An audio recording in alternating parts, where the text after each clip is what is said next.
28 de junio, domingo, la venida de el libertador del pecado, Jesucristo. Ahora, sigamos con esta hilación que hemos llevado, historicista, profética, que se extiende hasta nuestros tiempos. No solamente hemos visto el punto clímax de Israel, lo que lo llevó a la destrucción después del tiempo de Salomón, la reconstrucción de la teocracia judía y ahora finalmente con la preparación para el libertador Jesucristo del pecado. Durante los siglos que precedieron al diluvio, tuvieron éxito los esfuerzos de Satanás, que prevalecían en todo el mundo la rebelión contra Dios. Quiero que entienda esto, amigo y hermano. Cualquier persona, cualquier iglesia que pretende decirte de que Lucifer, Satanás, no existe, lo único que se está logrando con esa maquinación que se origina en Satanás es tratar de quitarte a el que quiso ser enemigo de Dios. No que Dios puso a un enemigo, sino que Satanás quiso ser enemigo de Dios al rebelarse contra su santa ley de los 10 mandamientos en el cielo y después en la tierra. Al quitar a el enemigo de Dios, ellos van a quitar el pecado. ¿Lo comprende? Por eso quieren desbancar esa idea bíblica de que no hay enemigo de Dios. Ahora, vimos ayer con la primer parte de la venida del libertador, de que se preparaba la venida para este gran deseado de todas las naciones, que inundaría el segundo templo judío con su Shekinah, con su presencia, con su Espíritu Santo, con la deidad, con lo que dice Juan, que tocaron nuestras manos, la plenitud de la deidad. Jesucristo caminaría en esta segunda estructura, llenando este templo con mayor gloria que la del tiempo de Salomón. Satanás sabía esta grandeza y él quería preparar los corazones de los líderes religiosos para que rechazaran. Juan 1:11, a los suyos vino Jesucristo y los suyos no le recibieron, no le conocieron, no le aceptaron, porque no venía de sus escuelas rabínicas, porque no tenía un apellido de influencia, porque no venía de la élite judía aceptable, porque él no se sometía ni se conformaba a el sistema existente religioso judío del Sanedrín, porque él fue el primer protestante, una vez más, porque Jesucristo fue el primer protestante de la mentira que Satanás había metido en el sistema religioso. Él le llamó, Jesucristo, al sistema existente, hijos de Satanás. Él fue abierto acerca del sistema que existía en ese momento. Jesucristo fue el primer protestante. Él es la verdad. Él exaltó la verdad que es su palabra, Salmo 119, y también los 10 mandamientos de Dios, Salmo 119. Entonces Satanás conocía de que este libertador del pecado, Jesucristo, estaba pronto a venir, a entrar a nuestro mundo y desbancar a Satanás de su poderío y de su trono. Ni siquiera las lecciones del diluvio fueron recordadas mucho tiempo, con arteras insinuaciones que paso a paso Satanás volvió a inducir a los hombres a una rebelión abierta. Nuevamente parecía estar a punto de triunfar el pecado, la rebelión y Satanás. Pero el propósito de Dios para el hombre caído, yo, tú, por el pecado, no debía ser puesto a un lado mediante la posteridad del fiel Abraham, del linaje de Sem. Se conservaría por las generaciones futuras un conocimiento de los designios benéficos de Jehová. Quiero que escuche algo, querida amiga y hermana. Quiero hacer una pausa para leer este comentario. Jesucristo sí murió por nuestros pecados, de acuerdo a la palabra de Dios. Jesucristo sí redimió a Israel de su pecado para todo aquel que le aceptó. Y Jesucristo también vino para salvar al mundo que le reconociese y le aceptase, de acuerdo a la Biblia, pero este es otro tema que puedo expandir con usted. Quiero seguir leyendo tu comentario, querido hermano. Murió. Muy bien. Jesucristo era la encarnación y el cuerpo del Cordero que por 4000 años, desde el Edén hasta la encarnación de Jesucristo, ese Cordero que fue sombra, se inmolaba para perdón de pecados, caminante del fuego. Entonces, Jesucristo vino, Juan 1:29, como el verdadero Cordero de Dios en el cuerpo. Él vino y quitó la sombra de los ritos levitas y sacerdocio y rituales mosaicos que eran una sombra. Jesucristo vino para redimir no solo a Israel, a todo aquel que le aceptara, pero al mundo de sus pecados. Ahora, el Sanedrín judío se prostituyó cuando buscó a Roma imperial para que pudieran quitar del camino a Jesucristo.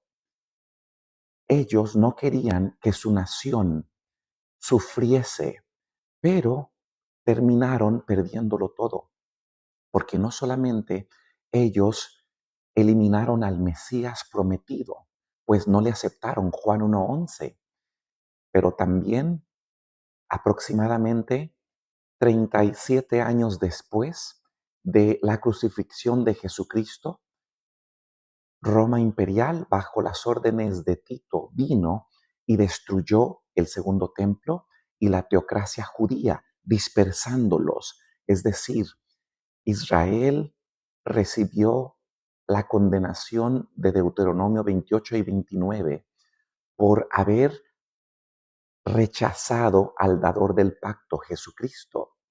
Entonces, Israel cumplía sin estar consciente que estaba cumpliendo el rechazo de el que había dado el gran pacto para su pueblo. Entonces, Jesucristo, de acuerdo a la Biblia, sí vino a morir por nuestros pecados y el sistema humano controlado por Satanás, por el odio satánico, se opuso a la verdad. Prefirieron andar en la oscuridad de acuerdo a lo que la palabra de Dios nos enseña. Sigamos. Entonces, se conservaría una simiente por medio de Abraham, pero esa simiente no es Israel. Esa simiente no es una etnia judía. Esa simiente, de acuerdo a la Biblia, sería el libertador del pecado, Jesucristo. De cuando entonces vemos en la Biblia de que Dios levantaría un mensajero de la verdad para recordar el significado de los sacrificios ceremoniales y especialmente la promesa de Jehová concerniente al advenimiento, la venida de aquel a quien señalaba todos los ritos del sistema. Jesucristo vino a anular, colgar, clavar, quitar la ley mosaica, Colosenses 2:14 al 17, la ley levita, la ley de los ritos, la ley de la sombra, la ley del sacerdocio judío. Esa ley es diferente a la ley de los 10 mandamientos dada por el Creador, Yahweh, Jehová nuestro Dios.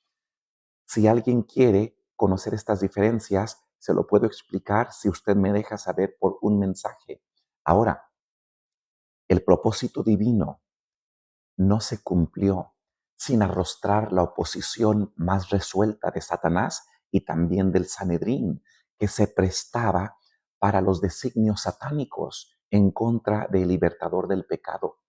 De todas las maneras que pudo, el enemigo de la verdad y de la justicia obró para introducir a los descendientes de Abraham a olvidar su alta y santa vocación, a desviarse hacia el culto de los dioses falsos. Escuche, amigo y hermano, aún en el tiempo de Jesucristo había idolatría en el pueblo de Israel. Usted se pregunta, pero no estaban en el tiempo de Jesucristo adorando dioses hechos de madera ni de piedra. Pero ¿sabe cuál era el dios del Sanedrín judío, idólatra pagano? Era el dios de él mismo, de la idolatría, de idolatrar a una etnia judía. Un ejemplo de varios. ¿Usted se acuerda cuando Jesucristo, y de eso sí, es verdad, Jorge Salinas, los dioses que tenía el Sanedrín judío en el tiempo de Jesucristo, el libertador que habría de venir, era el mismo orgullo propio, el mismo que sacó a Satanás, a Lucifer del cielo? ¿Usted se acuerda un ejemplo de varios cuando Jesucristo dio la parábola de el fariseo y el publicano?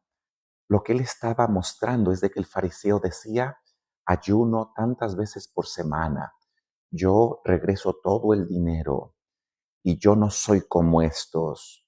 Lo que estaba Jesucristo resaltando en ese ejemplo es de que la idolatría del judío del presente, del tiempo de Jesucristo, exaltaba a su propia religiosidad exterior, a la máscara que llevaba, al sepulcro blanqueado, a la hipocresía con que el Sanedrín se dirigía. Ahora, sí había idolatría en el tiempo de Jesucristo y se llamaba orgullo propio, orgullo a la nación judía, orgullo al sistema judío carnal que estaba establecido.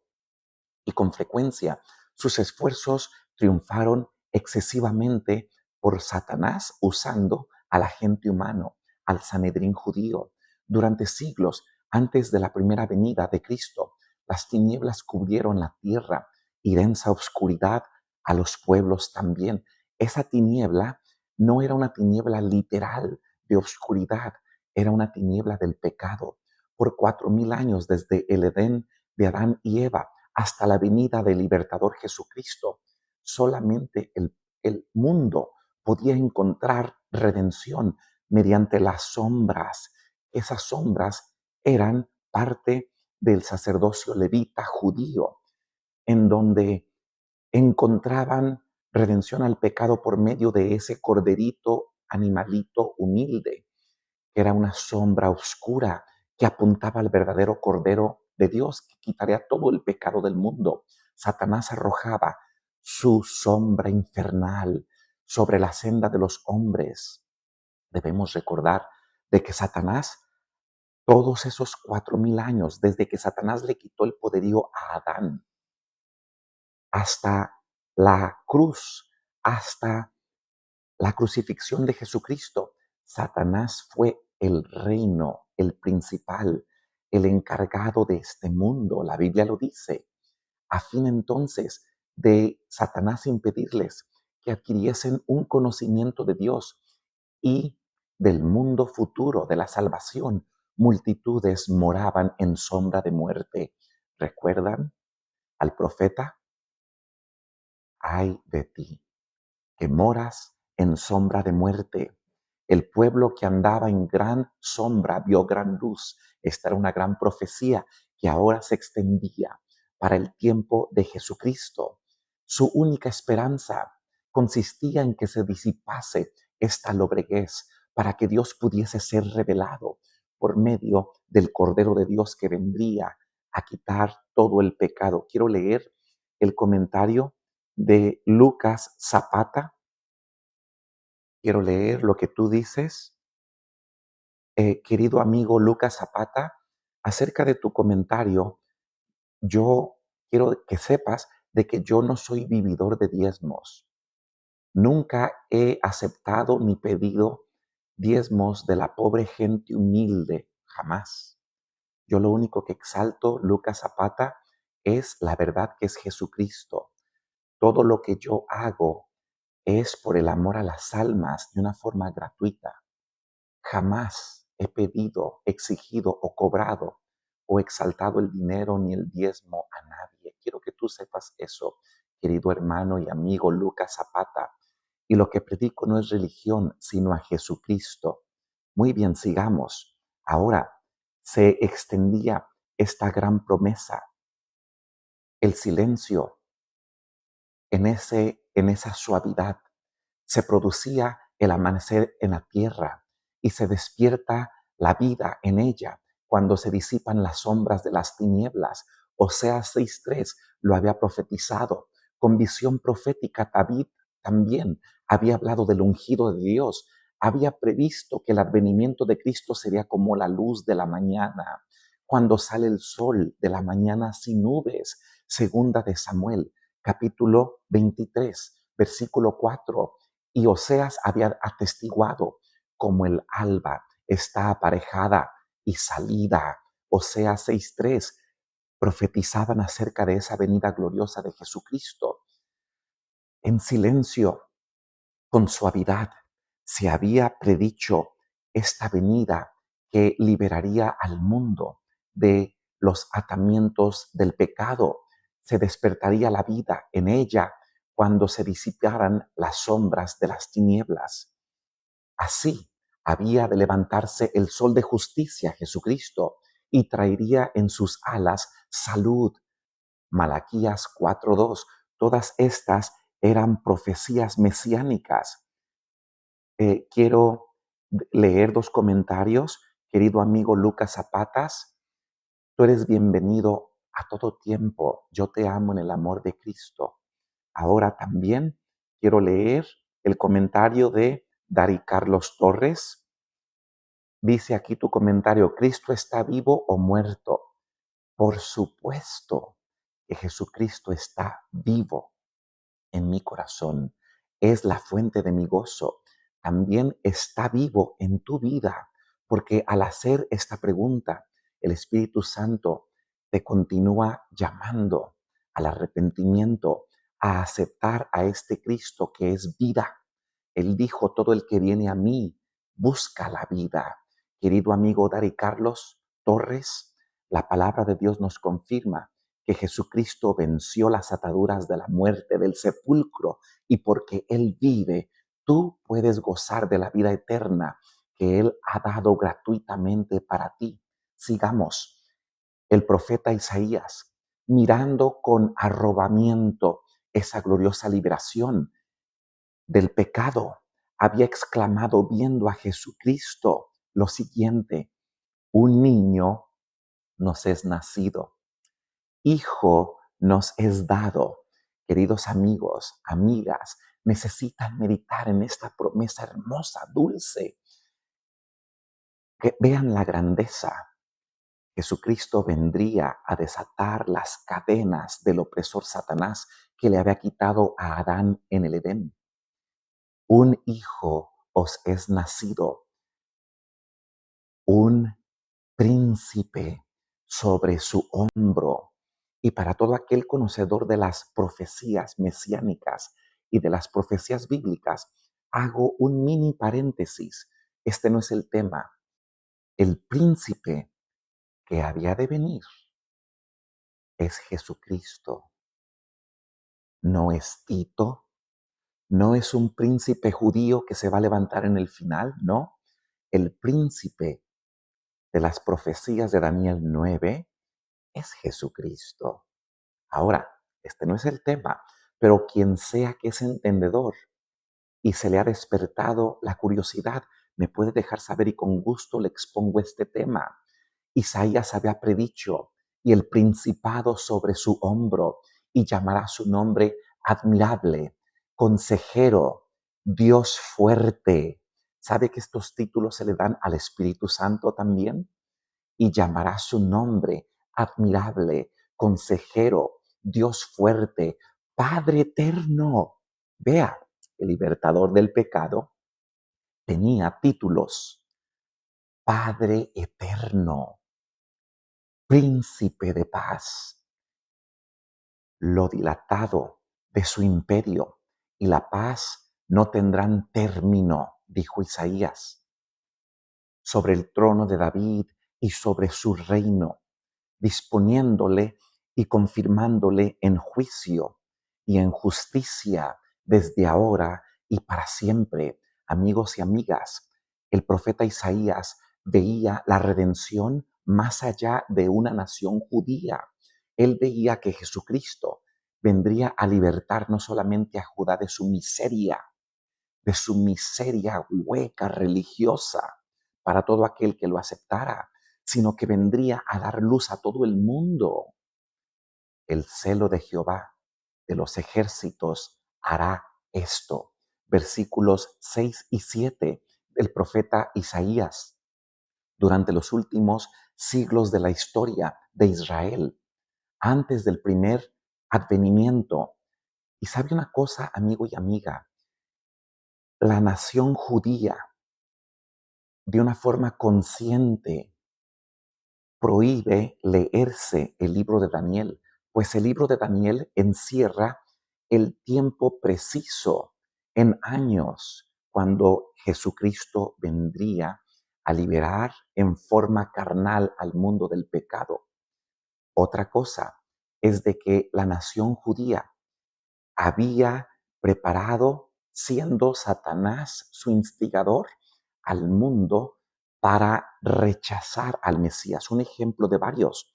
Cuando los persas vinieron porque habían visto la estrella, que era una estrella de ángeles, por si usted no lo sabía, también le dijeron a ellos de que no era ninguna señal. Amigos y hermanos, a los suyos vino y los suyos no le recibieron. Si el pueblo judío haya abierto su corazón a la verdad, ellos mismos hayan sido los que hayan descubierto a este gran Mesías libertador del pecado. Quiero leer un comentario de Nasa León Melgo. Dios le pagó. Muy bien. Quiero leer tu comentario. Este no es el tema ahorita, querida amiga Nasa León Melgo o amigo. En otro punto, yo puedo contestarte este tema.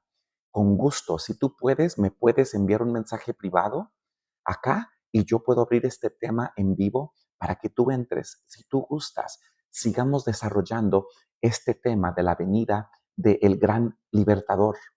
Durante los últimos siglos de la historia entonces de Israel, antes de la primera venida de Jesucristo, era de comprensión general que se aludía a la venida del Mesías. El mundo judío aplica la primera y la segunda venida de Cristo mixtas, las combinan, es decir, no diferencian la primera y segunda venida, confundiendo así las diferentes funciones.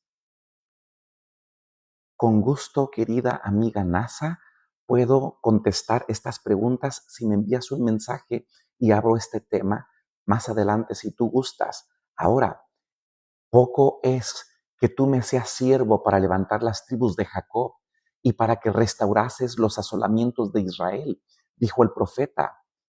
También te di por luz de las gentes para que seas mi salvación hasta lo postrero de la tierra. Vean ustedes, queridos amigos y amigas, el gran Mesías vendría no solamente a liberar a Israel, sino vendría a liberar al mundo. Sigo leyendo tus comentarios, León Melgo. Entonces, es verdad, Jesucristo sí vino de la raíz. Él era la promesa. La promesa no era una etnia judía. La descendencia y la promesa era Jesucristo, la que se le prometió a Abraham. Entonces el profeta había predicho, manifestaráse la gloria de Jehová y toda carne juntamente la verá. Isaías 49, versículo 6. Isaías 40, versículo 5 había predicho también de que esta venida del gran libertador pondría en liberación y daría la luz a los hombres. Él testificó, Isaías, osadamente, también igualmente que Isaías, Juan el Bautista, cuando proclamó, yo soy la voz del que clama en el desierto. Lo que Juan el Bautista estaba recitando era la profecía de Isaías. Estaba haciéndole saber a Israel que se había cumplido y el tiempo había llegado. Enderezad el camino del Señor, como dijo Isaías profeta. Juan 1:23. A Cristo fue a quien se dirigió la promesa profética.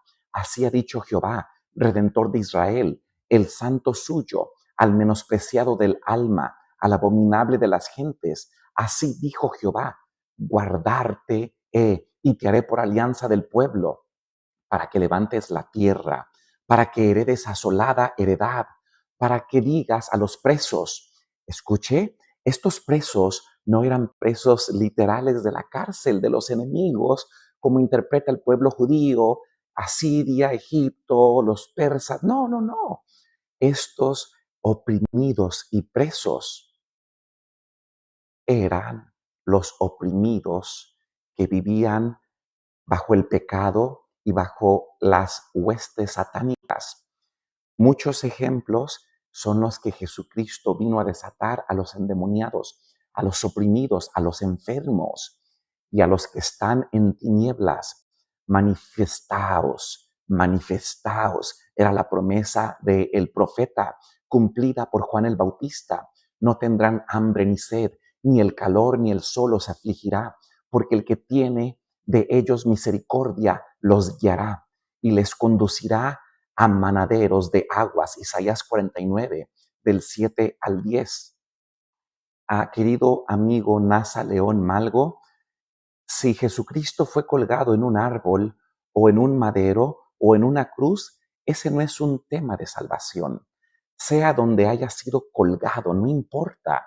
Lo importante es que Él murió por tu pecado. Eso es lo que sí importa. Y eso es un tema de salvación crítico. Si lo hayan colgado en cualquier forma de madera, no importa. Lo que importa es que Él murió por ti. Eso sí importa. Ahora, los que eran firmes en la nación judía, los descendientes del santo linaje por medio del cual se había conservado el conocimiento de Dios, fortalecían su fe meditando en estos pasajes proféticos del Tanaj, del Torá y otros pasajes similares.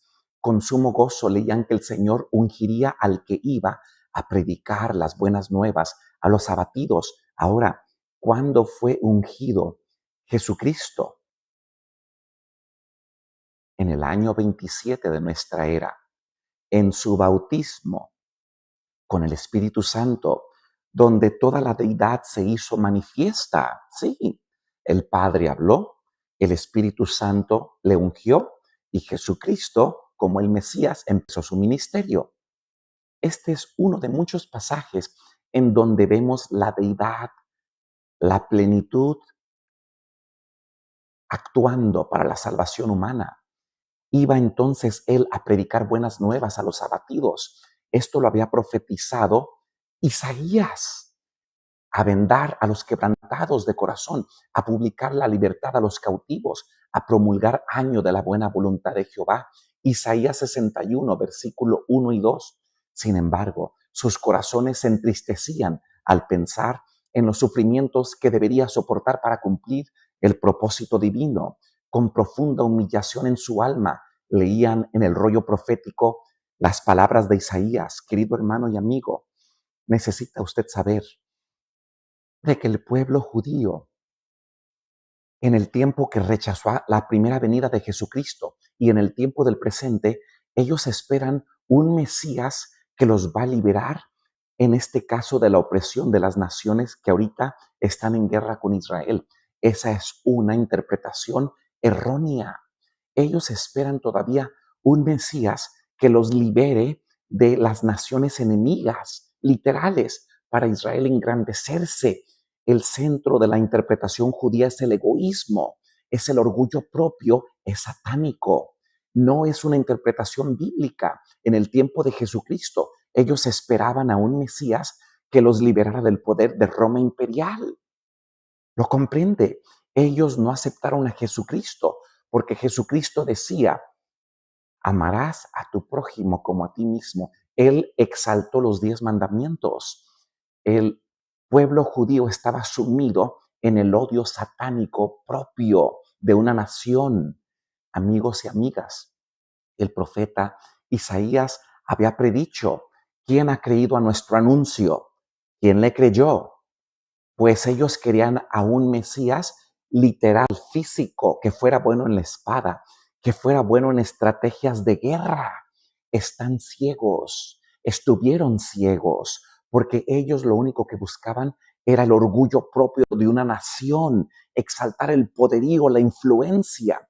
Era el mismo tipo de poder que Satanás le ofreció a Jesucristo en el desierto. Todo esto te daré, los reinos del mundo, si postrado me adorares. Y Jesucristo renunció a ese poderío carnal. Jesucristo dijo, mi reino no es de este mundo. La nación judía, hueca, en tinieblas, quiso rechazar a Jesucristo y rechazó a sí mismo el imperio y reino espiritual que lo liberaría del poder satánico.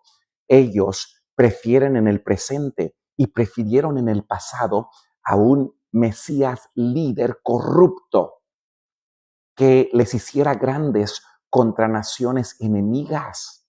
Ellos prefirieron el territorio terreno en vez de ganar la batalla en el ámbito espiritual. ¿Quién había creído a nuestro anuncio? ¿Y sobre quién se ha manifestado el brazo de Jehová? Y subirá cual renuevo. Ese renuevo no es Israel. Ese renuevo no es Judá. Ese renuevo no es cuando se construye un tercer templo. Escuche, amigo y hermano, toda esta es interpretación falsa, jesuita. Ese renuevo no es la nación de Israel cuando vuelva a ser poderosa. Ese renuevo era y será Jesucristo el libertador del pecado. Subirá cual renuevo delante de él y como raíz de tierra seca.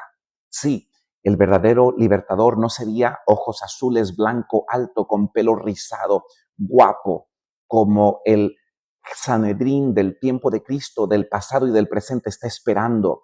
Alguien intelectual, atractivo. No, él sería sin ningún atractivo exterior para no llamar la atención, para que todo aquel que hubiera discernido la verdad que existía y la deidad y la plenitud en Jesucristo, viera la grandeza que había dentro de él, para que no fueran engañados por nada exterior y como raíz de tierra seca, es decir, no iba a tener ninguna apariencia externa. El que le aceptara a Jesucristo debería comprender y ver en él la verdadera grandeza interna. No hay parecer en él, ni hay hermosura.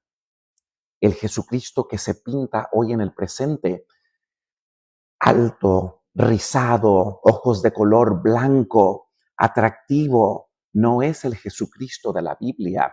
Ese que se pinta hoy en día es el Jesucristo europeo. Es el Jesucristo de la supremacía racial, despreciado, desechado entre los hombres, varón de dolores, experimentado en quebranto, y cómo escondimos de él el rostro. El pueblo judío que no le aceptó por las razones que di al principio, rechazó al dador del pacto. Al rechazar al dador del pacto, la destrucción, que era una maldición, Deuteronomio 28 y 29, vino sobre la nación de Israel. Años 70, Roma imperial viene y deja correr las calles con sangre judía, derrumbando y quitando el segundo templo, lo que era el orgullo de la nación.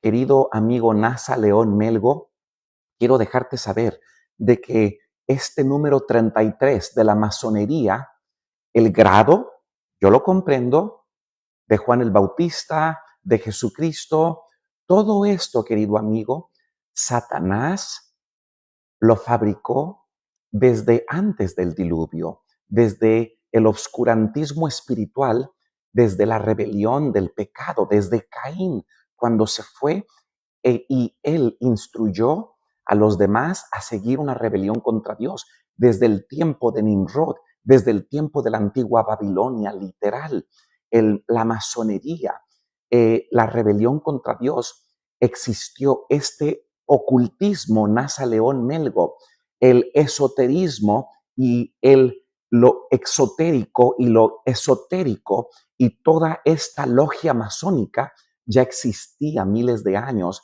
antes de la venida de Jesucristo. Satanás confundió todas las civilizaciones paganas con diferentes aspectos religiosos, incluyendo la masonería y este número literal y simbólico masónico. Pero que necesita saber de que la crucifixión y vida de Jesucristo no tiene nada que ver con la masonería. Ahora, sigamos.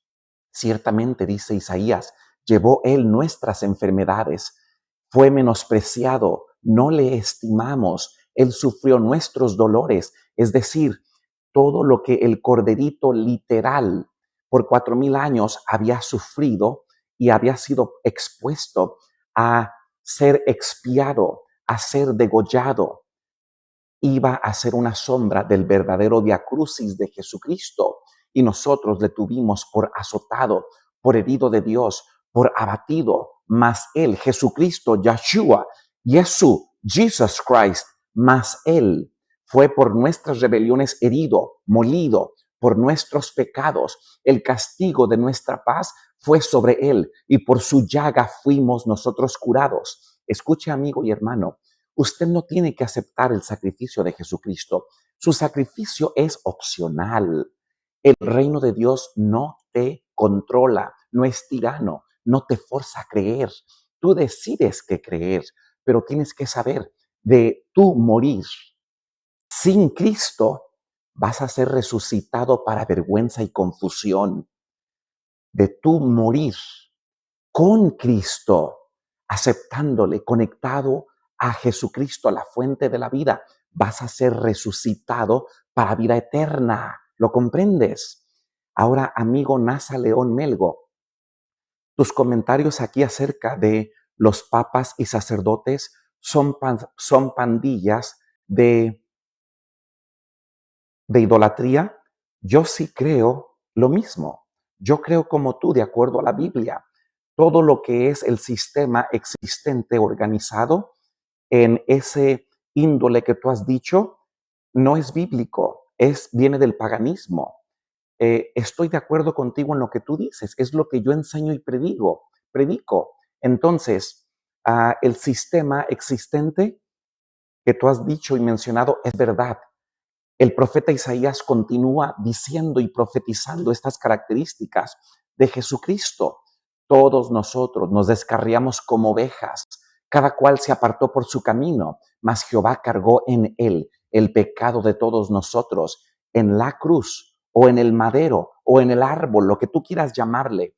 Jesucristo vino y dio su vida por nosotros. El Padre le hizo pecado a él por nosotros. El Padre cargó el juicio en Jesucristo que nos tocaba a nosotros, la muerte eterna. Esa profecía mesiánica la había dicho Isaías, rechazada por el pueblo judío. Angustiado él y afligido, no abrió su boca. Como cordero fue llevado al matadero. Querido amigo y hermano, aquí que estás, protestante, pentecostal, bautista, quien seas, si tu teología del presente te enseña de que se va a levantar un tercer templo en Israel y va a haber otra vez, se van a restaurar los sacrificios sacerdotales levitas y van a empezar otra vez los sacrificios del cordero literal allá en el Medio Oeste, necesitas saber que estás engañado. Te lo digo con todo el amor en Cristo. necesitas saber que has aceptado una teología jesuita papal. Pues sabes una cosa, el Jesucristo que fue angustiado, que fue el verdadero cordero, que fue llevado al matadero, su muerte fue dada una vez y para siempre, dice la palabra de Dios en el libro de Hebreos y en todo el Nuevo Testamento. Él dio su vida eliminando un posible restauración de un templo judío levita donde se vuelvan a restaurar los sacrificios literales. Amigo y hermano, Jesucristo es el único sumo sacerdote que oficia hoy mismo en el santuario celestial como tu sumo sacerdote por el pecado. Nasa León Melgo, 1492, cuando los españoles les forzaron la Biblia. Esto es verdad. Yo estoy en contra de eso que tú mismo también conoces. La Biblia reprende todos estos actos que hicieron el poder papal durante las inquisiciones y durante las misiones forzadas. Todo esto que tú dices, amigo, hermano, no fue bíblico. Dios no lo bendijo. Todo eso que tú dices fue piedra de tropiezo y fue parte de lo que se había profetizado como los actos del cuerno pequeño, del poder papal, que iba a perseguir, es verdad. Angustiado él entonces no abrió su boca, enmudecido como oveja fue llevada a los trasquiladores, de la cárcel y del juicio fue quitado, y su generación, ¿quién la contará? Porque cortado fue de la tierra de los vivientes. Esta palabra cortado es parte de las profecías de Daniel 9, que en otro momento puedo tocar. Es decir, iba a ser asesinado por el Sanedrín judío, uniéndose en unión ilícita con Roma papal, con Roma pagana, antes de Roma papal. Por la rebelión de mi pueblo, él fue herido y dispúsose con los impíos su sepultura, mas con los ricos fue en su muerte, porque nunca hizo él maldad. Isaías 53, del 1 al 9, ni hubo engaño en su boca. Nasa León, ellos tenían la Biblia, es verdad. Lo que tú estás hablando es la corrupción humana que Dios no aprobó. Es verdad todo lo que tú dices. Yo no apoyo eso. Yo hablo en contra de eso.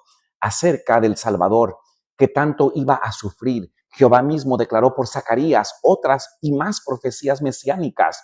Levántate, oh espada, sobre el pastor y sobre el hombro del compañero mío. Zacarías 13:7.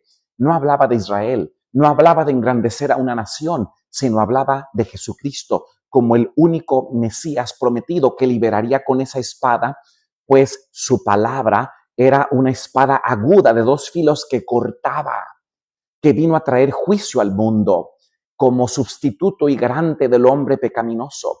Cristo iba a sufrir bajo la justicia divina, es decir, Cristo iba a recibir el juicio que a ti y a mí me tocaba por el pecado.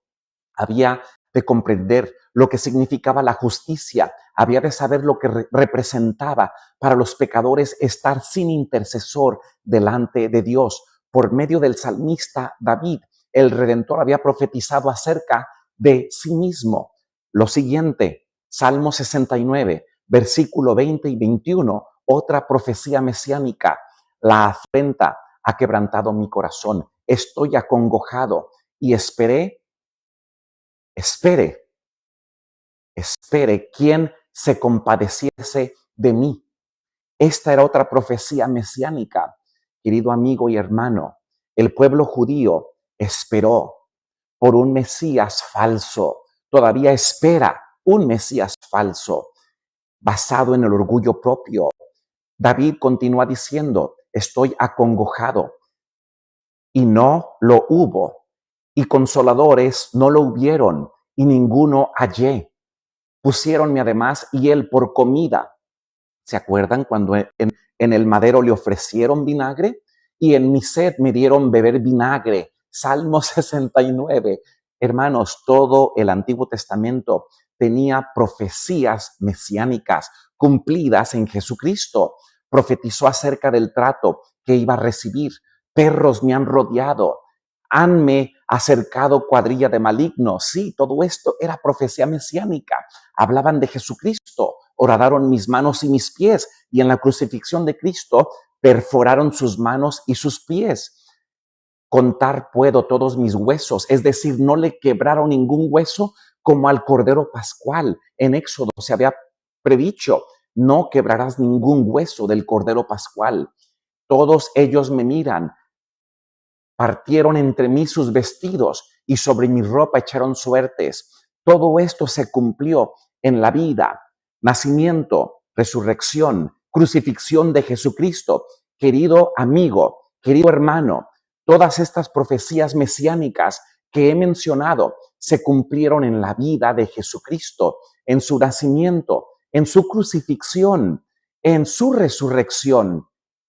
El hueso, no quebrarás ningún hueso del Cordero Pascual que se le había dado a Moisés en Éxodo, se había cumplido en Jesucristo, pues al ver el imperio romano unido, casado con el Sanedrín judío, vieron que Jesucristo ya había expirado. En vez de quebrarle las dos piernas, no le quebraron hueso para que se cumpliese la profecía, más bien perforaron su costado.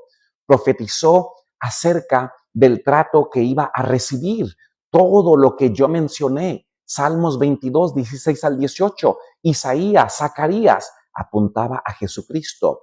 Querido amigo y hermano, Jesucristo ha cumplido todo el Antiguo Testamento, toda la sombra que se había predicho de él fue cumplida en el nacimiento, vida, ministerio, crucifixión, resurrección de Jesucristo. Querido amigo, hermano, es la intención de Dios que tú consideres aceptar a este gran Mesías que vino a libertar del pecado. Oremos. Nuestro Dios y Padre, si es tu voluntad, bendice a cualquier oyente. Permite que su corazón reconozca por medio de tu verdad a Jesucristo como el libertador del pecado. En el nombre de Jesús lo pedimos. Amén.